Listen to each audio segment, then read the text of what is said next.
Schizophrenia is on a spectrum like autism, and my form of schizophrenia is where I see things and hear things, and it's different than regular thoughts. Like, it's not like when you think about like when you think about doing something bad versus hearing a voice that tells you to do something bad. An intrusive thought is different from schizophrenia because an intrusive thought you can say no, and in schizophrenia, when you hear a voice, you kind of can't say no. You can't say no because that voice bugs you so much until you say yes. What helps me is medication because it goes with, it kind of drowns out the voice just enough to where I can function in the real world. But medication is not everything because I have to use coping skills to keep myself at bay too, which I use coping skills like Spanish, singing, dancing, breathing.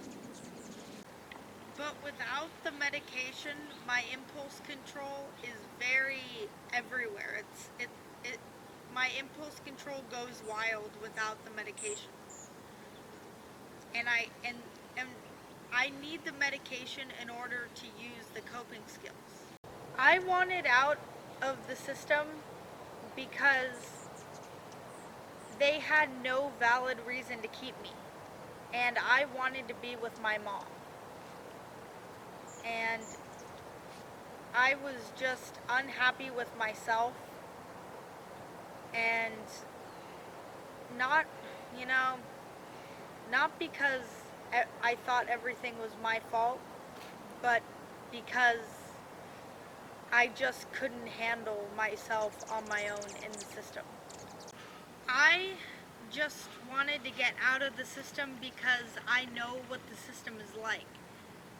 They basically train kids to go to prison. And I know what it's like for other kids, for other 18-year-olds in Maryville. And Maryville, Hillsides, like all those group homes. I just wanted out because I didn't want to go through any of that. I didn't want to die. I know what happens to kids in the system because I was restrained so hard that my arms hurt for about 3 to 4 hours. I was intentionally kept off medication, which caused these uncontrollable behaviors from me that were really wild, and I was everywhere.